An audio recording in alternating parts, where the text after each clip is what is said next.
Do not boast about tomorrow, for you do not know what a day may bring. Let someone else praise you and not your own mouth, an outsider, not your own lips. Stone is heavy and sand a burden, but a fool's provocation is heavier than both. Anger is cruel and fury overwhelming, but who can stand before jealousy? Better is open rebuke than hidden love. Wounds from a friend can be trusted, but an enemy multiplies kisses. One who is full loathes honey from the comb, but to the hungry, even what is bitter tastes sweet. Like a bird that flees its nest is anyone who flees from home. Perfume and incense bring joy to the heart, and the pleasantness of a friend springs from their heartfelt advice. Do not forsake your friend or a friend of your family, and do not go to your relative's house when disaster strikes you. Better a neighbor nearby than a relative far away. Be wise, my son, and bring joy to my heart. Then I can answer anyone who treats me with contempt.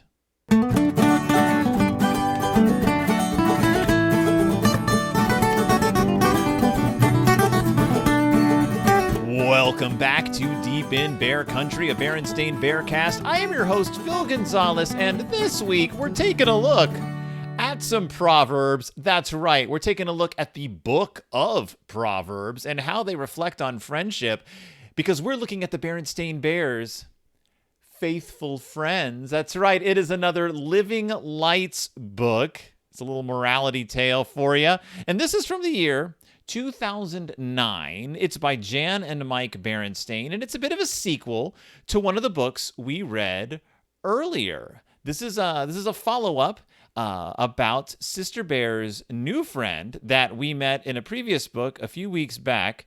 Her friend Susie, who was a bit of an outcast at Bear Country Elementary School. And now Sister Bear has become fast friends with Susie, but trouble looms on the outside. Trouble looms, because I like saying looms like that. Trouble looms with her friends, specifically with her best friend, Lizzie Bruin. What happens when another friend enters the picture? What happens when you make a new friend? There's actually a poem about that the Girl Scouts would recite. Make new friends, but keep the old. One is silver, but the other one is gold. And I don't know why they just didn't use that. I mean, I guess that's not a Bible quote, but it actually fits into the story a lot easier than the Bible quotes they chose, which are from the book of Proverbs. The book opens with, just do not forsake your friends, Proverbs 27:10. And it's got a little picture of a couple of dolls next to each other. Supposedly they represent Sister Bear and Lizzie, I guess. But what are Proverbs? Like, what you hear about Proverbs all the time, but what exactly are they? Can anyone tell me? Well, Proverbs, a proverb is a saying. It's a sort of a pithy, quick saying meant to teach a lesson or whatnot. And the book of Proverbs is, of course, from what some people call the Old Testament of the Bible, the Tanakh of the Bible. Some people call it the Hebrew Bible, but it is a book of sayings attributed to Solomon. But some versions of the Bible actually attribute it to Solomon, and then like the friends of Solomon, and some versions of like English translations don't attribute it to Solomon. Really, that from the era of Solomon, or from like the kingdom of Solomon. It's actually a collection of sayings and poems and longer explanations and a little bit of like a bookending device. They collected like all these sayings and proverbs and then put them all together and then sort of gave it a little bit of shape. Apparently, it took them a while to like this. This was over many generations that they collected the proverbs in the book of Proverbs. But the whole point of the book is that this collected wisdom was supposed to help you live a better life, and not just not like a moral life, but like it's sort of like here, I'm going to just sort of teach you everything that you could possibly learn throughout life. Here we go, bleh, and now just sort of absorb all that, take that in, and now you're a better person. And so you've got like a section that's supposed to be like the sayings of Solomon. And then you got sayings like from later on in Solomon's life. You got a section called the words of Agur, the words of King Lemuel of Massa, which his mother taught him, and a whole section on what makes a good wife, which is kind of weird and kind of a crazy way to close out a book in the Bible. But in any case, there's a whole like a mess of them. There's a whole mess of sayings and proverbs in this book of Proverbs, which is. I mean, if you've read Hamlet, it's kind of like being forced to sit in a room with Polonius for a while. Like, that's what the book of Proverbs is like. Just little pithy sayings. Proverb, by the way, is, of course, not what the word was in the original. It's a Hebrew word, a mashal. I don't know how to pronounce it. But it's like proverb is a translation of that. So we know what a proverb is. A mashal or a mashal, again, I don't speak Hebrew, is not quite what we think of as a proverb. They can be like riddles and longer stories and sort of anything meant to impart wisdom to another person. But proverb, I guess, is close enough because that's what people know them as now. So this book opens up, of course, with "Do not forsake your friend," which is from Proverbs 27, which is very long. I mean, it's not super long. It's longer than what I read at the top there. Do not forsake your friend isn't the whole thing, of course. Let me see. It says, do not forsake your friend or a friend of your family. That's important. Like, it's not just your friend, someone whom your family holds dear. But I like what it says, and don't go to your relative's house when disaster strikes you. Better a neighbor nearby than a relative far away.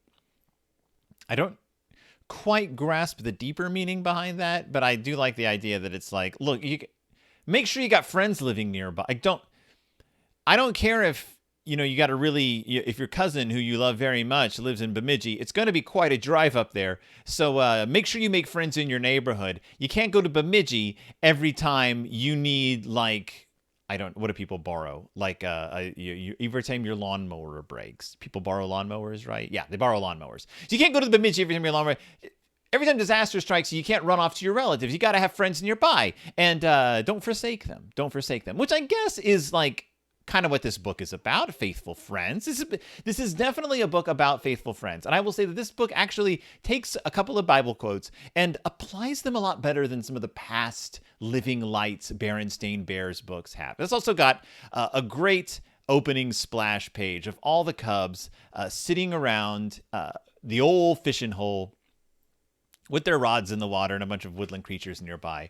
It's a really great intro to the book. And these Living Lights books, I'm going to say, these like 2009 era Living Lights books, so far I am really enjoying the illustrations in them. So the book starts us off with a little backstory about Sister and Lizzie Bruin. They've been friends for a long time. And we get some flashbacks to some of our previous books. We get a flashback to the sleepover. It says Lizzie Bruin and Sister Bear been through a lot. They once had a slumber party that got a little out of hand. We get a little like reimagining of the slumber party trials and tribulations of that. It says they were in a school play the time that brother forgot his lines, and that was the Berenstain Bears. The Berenstain Bears get stage fright, where they did Rumpelstiltskin, and they built their own clubhouse when brother kept them out of his, and we get a little reimagining of No Girls Allowed. So I like. You know me, I love it when there's callbacks to previous books. I love it when they acknowledge the not always intense, but the present continuity in the Berenstain Bears books. And it makes sense because I believe it was the Berenstain Bears and the Trouble with Friends, where Lizzie is introduced, which was the first book where I, as a reader, realized there was an overarching continuity. So they play dress up in dolls. They rode their bikes. Just it spends a lot of time showing you that Sister and Lizzie are pretty good friends. However, Susie McGrizzy came along. Now, remember Susie, when she was introduced a few books back, she was the nerd that nobody liked because she read and was weird. She had pigtails and wore strange clothes, which is funny because Sister Bear's been wearing the same pink outfit for 50 some odd years at this point. But Susie, and it goes into a little bit of that story. Sister invites Susie to play, and they become good friends. And she joins their peer group. So she is the friend in the peer group with glasses and braces. And it's, again, funny because, like, Cousin Fred has glasses, and it's a bit of a nerd, but, we don't really think about that because he's Fred, and I guess there's, like, a sort of, like, gender double standard when a girl's like that. I don't know. But Susie's cool. She likes astronomy, and she introduces Sister Bear to the wonders of astronomy. She lets Sister look through her telescope, which reveals the surface of the moon. The moon from Bear Country is it's like crystal clear. Like, you can see You can see it's so close. You can see the curvature of the moon. So I assume that like something happened in Bear World's past that brought the moon a little bit closer, which probably means the tides are a lot worse in Bear World. I don't know. All I know is that either Susie has a monstrously powerful telescope in her yard, or there's something wrong with the moon. So then one day, Susie and sister go out catching butterflies. They get lost in their day. They catch a bunch of beautiful butterflies. They don't pin them down or anything. They just catch them and let them go. Sister finds a beautiful yellow striped butterfly. And on their walk back to the house, they pass by Lizzie and Anna and Millie, who are pushing dolls in their wheelbarrow, as the bears, we know the bear cubs do. We know that from as far back as The Trouble with Friends, that they transport their dolls in a wheelbarrow. And they're like, hey, what's up? Susie and I are catching some butterflies. You guys want to hang out? And Lizzie is suddenly really aloof and is like, no thanks. We're going to go play Barbie dolls in the garage. And you guys look like you're pretty busy, so, we'll see you later. And they walk off, and there's some weird feelings. Sister gets pretty ticked off. And they go to the house, and brother is there with cousin Fred. They're loading up the tackle box, getting ready to go out fishing. And brother's like, oh, hey, Lizzie and her, your other friends were here looking for you. And Lizzie was pretty ticked off. Like, did you do something to her? And she's like, ugh, she's mad that I'm playing with Susie. What business of hers do I play with? And brother's like, maybe she's jealous. And sister's like, jealous? Like, this idea hadn't occurred to her, even though we've dealt with jealousy in the past. She's like, jealous? And brother's like, sure. I mean, like, you guys have been best friends for a long time. And now you're suddenly hanging out with... They talk about Susie as if she's not there, which is a very polite thing to do to a guest. She's worried. She's like, maybe she just thinks you like, maybe she thinks you just don't like her much anymore. Like, you know how that is. And she's like, what are you talking about? Like, I like Susie fine, but Lizzie's always going to be my best friend. Sorry, Susie. I mean, I'm not kidding either. She's like, look, Susie's great and all, but Lizzie's always... And she's saying this right in front of Susie, which, I guess maybe if you're the new friend, you understand that in your heart, but it's kind of hard to hear. Like, this guy's fine, but I'm not going to, like, fall in love with him. Little side note. It reminds me, and this is completely not like what we're talking about, but it does remind me of this. When I was in junior high, I was in theater class, and we got assigned Shakespeare scenes we had to work on. Very good to assign 8th graders Shakespeare scenes to work on with no guidance. They're very good at directing themselves in the plays of Shakespeare. But I got paired up with a girl in the class. We'll call her, I don't know, Coca Canny. We'll call her Canny. And I got paired up. I'm trying not to use real names. I got paired up with Canny, and I'm just gonna call her name is Shelly. I can't call her Canny the whole time. That'd be ridiculous. I got paired up with this girl Shelly, who, I mean, I won't even say that I got a crush on her or anything. She was just a girl in class. And we got paired up doing Romeo and Juliet, the balcony scene.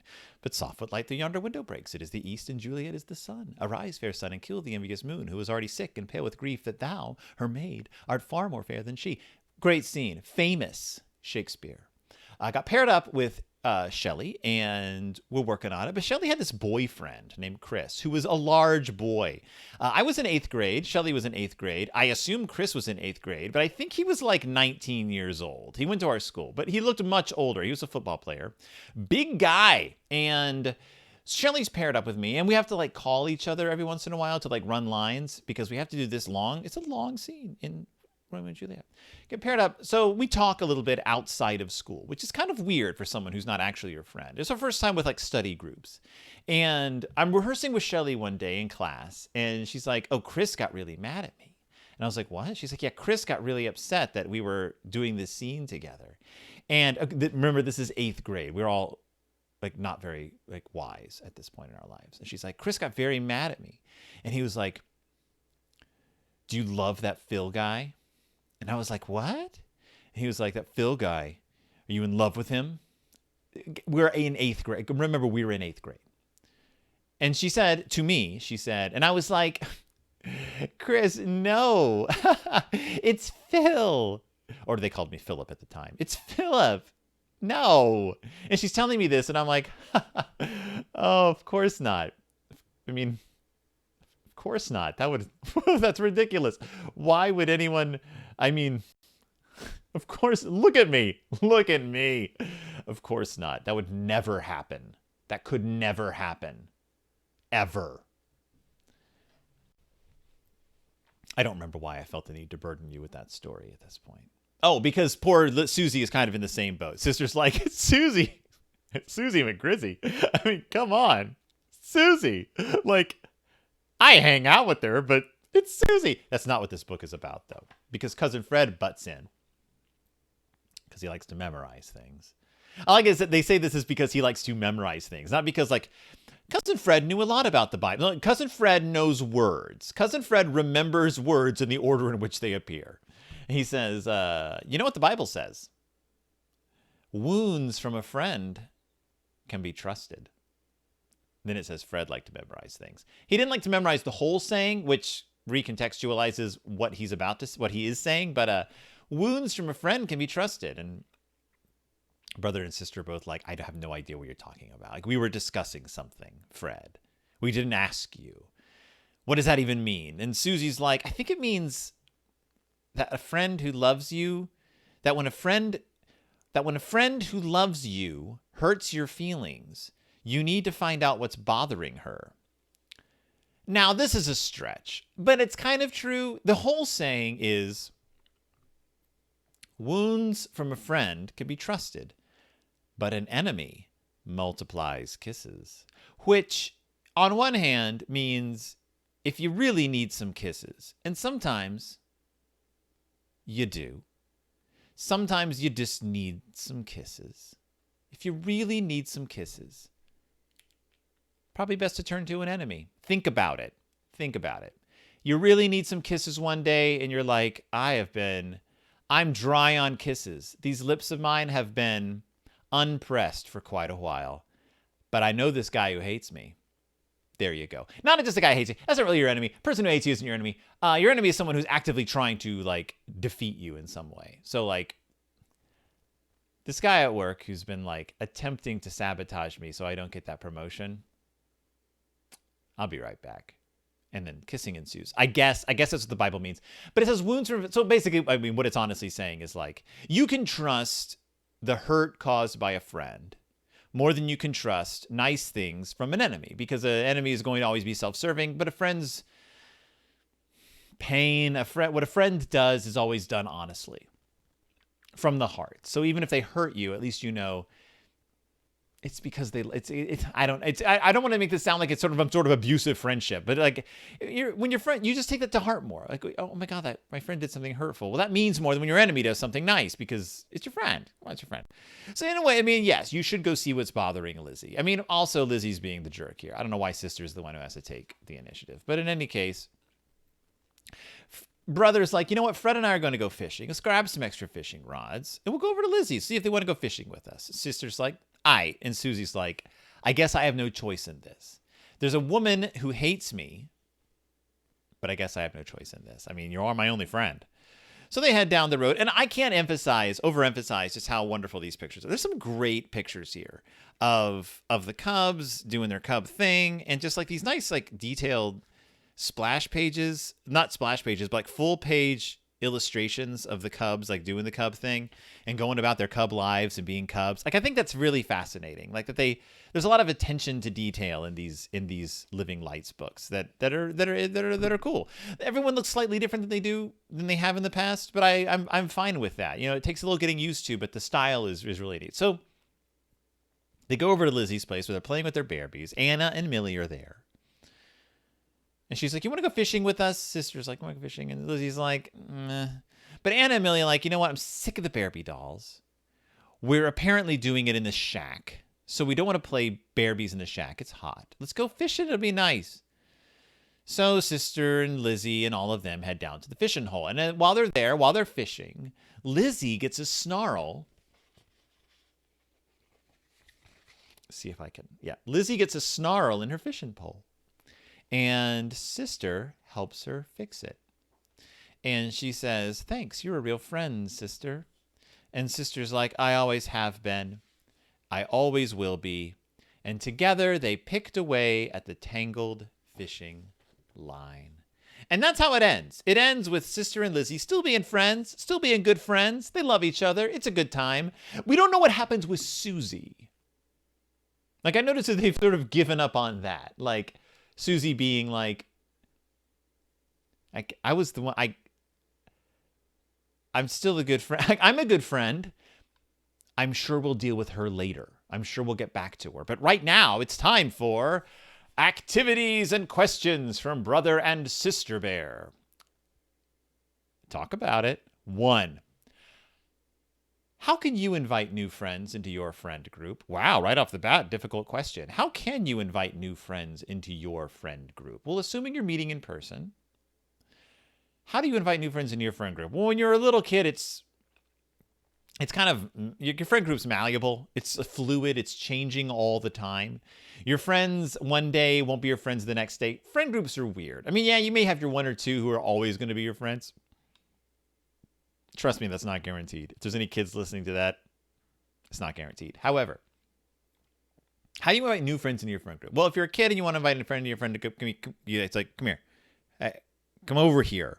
Come over here, okay? We're playing jacks. Or whatever kids play these days. I don't know what kids play these. Do you play jacks? Do they have jacks? I don't know. I had to explain jacks to Mitzi once. It was a long process.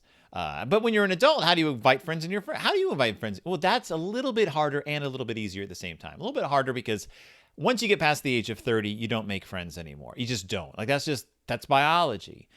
You just can't. You're physically incapable of it. The other answer to that is, who has a friend? I don't have a friend group. I don't know. What's a friend group? I do have friends, though, who have friend groups. And it's my birthday party. And they'll invite a certain group of people to a birthday.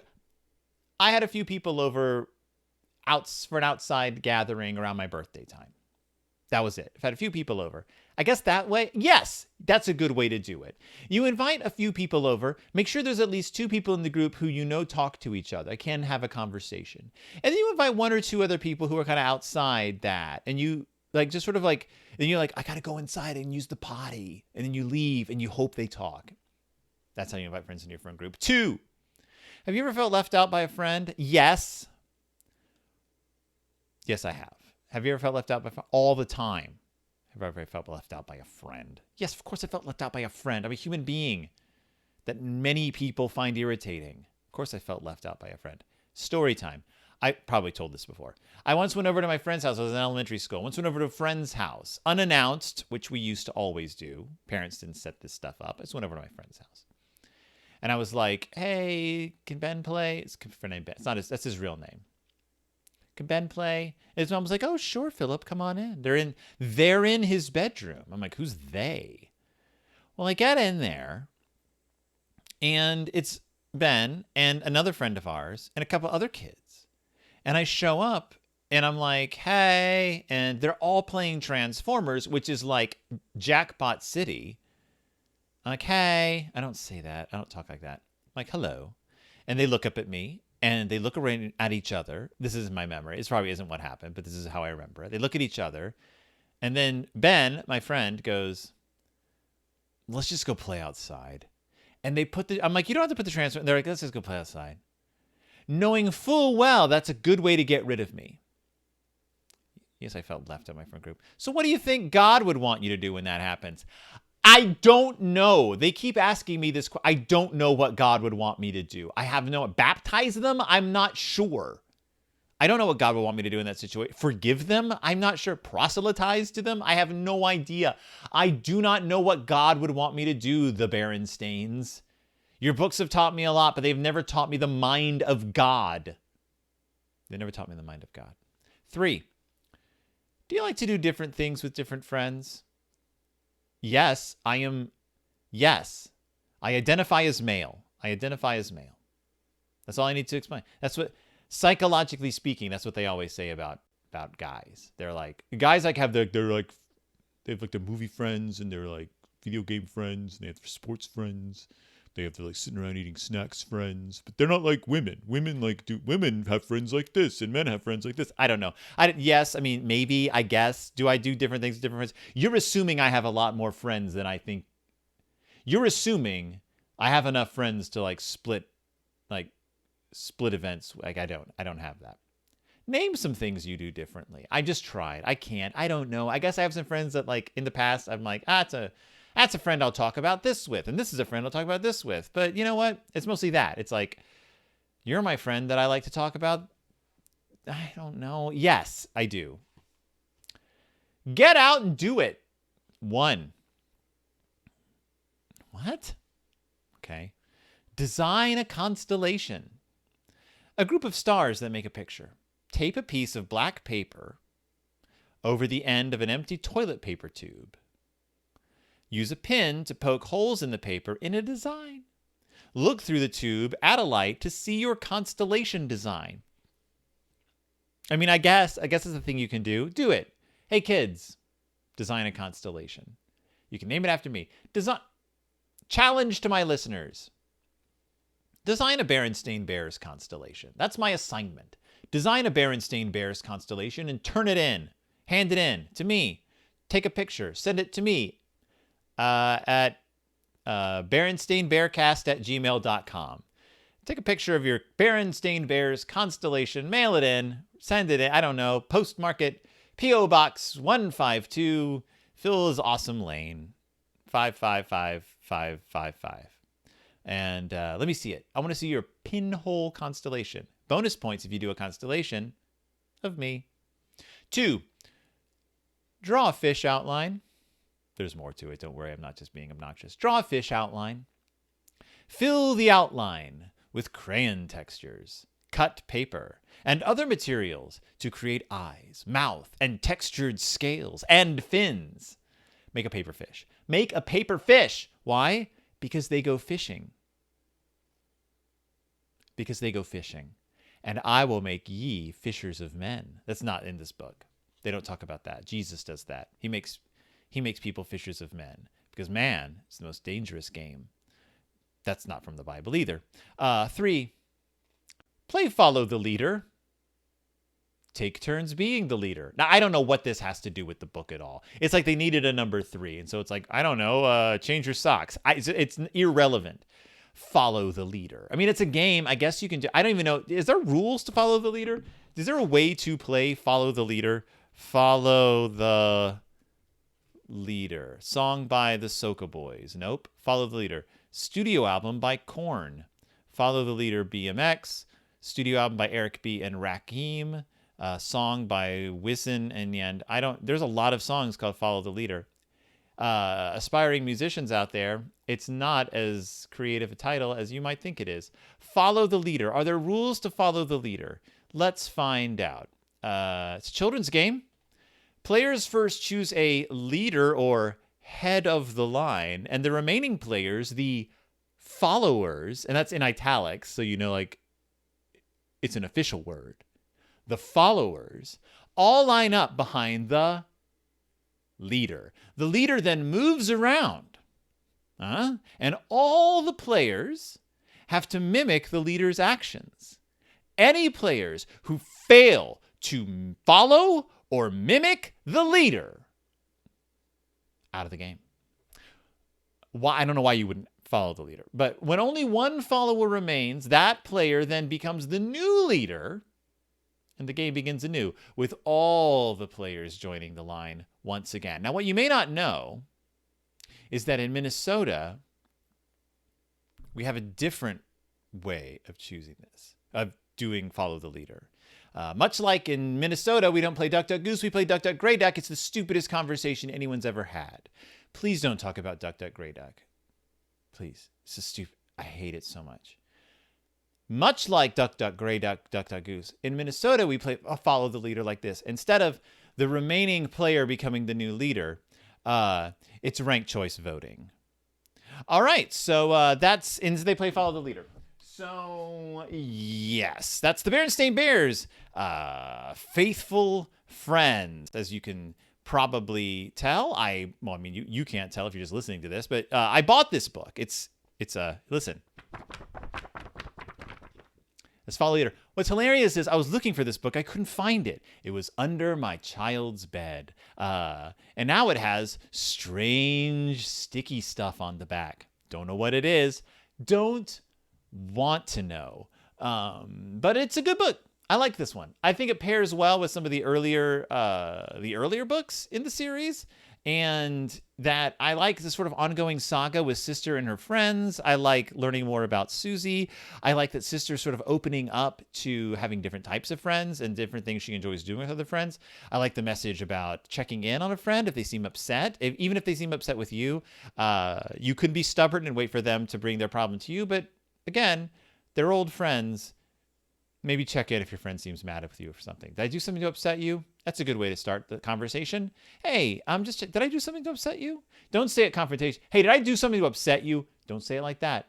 Did I do something to upset you? Say it like that, as gently as possible. Hey, did I do something to upset you? Say it like that. That's a good way to be a good friend, a biblical friend.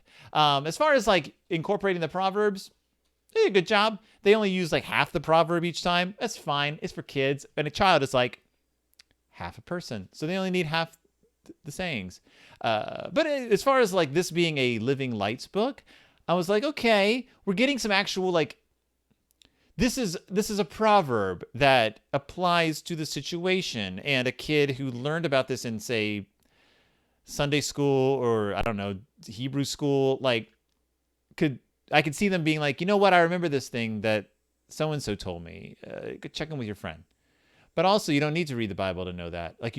I can tell you that right now. If your friend's upset, go check in with them. Or as the Girl Scouts say, make new friends, but keep the old. One is silver. One's gold. The other's gold. The other one is gold. Gold's more valuable than silver. By the way, so that means that your old friends are more valuable than your new friends. Tell your new friends that say that to your old friends in front of your new friends. Keep them in their place. You don't want them starting to think they're gold. Let them know they're silver. You're my second place friend, you can say all the time when you're with them, whether alone or with a group. Just want you to remember, you're my second place pal. And that's it. You can order this book. It's available in like digitally as well or physical. I highly recommend this one if you want to add it to your bookshelf. If you're like, I want to get more of those faithful friends, like Living Lights faith story books because they're good and my kids like them. This one doesn't say a faith story on it, actually. It just says Living Lights. So it doesn't say a faith story. It just says Living Lights. I don't know if they changed that logo or something. If you're listening to this and you know more about the Living Lights series and why they may have changed the logo or the saying that went along with it, it used to say like a faith story. Is that different? Are there books that are like, this isn't a faith story? This isn't a faith. We're not going there with this one. This is just a Living Lights book. I don't know. So check it out. It's not expensive. It's a Berenstain Bears book. And that's it. You can find me on Twitter at BStainBearcast. You can find me online at BerenstainBearcast.org. You can find me, or is it .com? I don't remember. You can write to me at BerenstainBearcast@gmail.com. And you know how I'm always like, nobody ever actually writes to me. Like no one ever really writes to me on BerenstainBearcast@gmail.com. You remember that? You remember how I always say that? That's like one of my running jokes. Well, I got email from a listener. I got an email from a listener about a week and a half ago, and then I went on vacation, so I didn't really have time to mention it. I went on vacation to Michigan, and it was awesome. But I got a email from a listener named April, who spent 22 hours in the car with her family listening to my show, and that is probably the greatest thing I've ever heard in my entire life. It is so wonderful to hear from listeners. She wrote to me. I wrote back to her. She wrote to me. And she wrote to me she found the show by Googling Save That Tree, the Chainsaw Gap one. So yeah, I thought it was amazing. So thank you, April, so much for writing to me. You can write to me as well, BerenstainBearcast@gmail.com. If I get an email and it's not like weird or anything, maybe I'll respond to you. So otherwise, I'm gonna keep doing this show for a while longer, I guess. I got a pretty cool interview coming up, so hold on to your seats. And I will see you all next time, deep in Bear Country.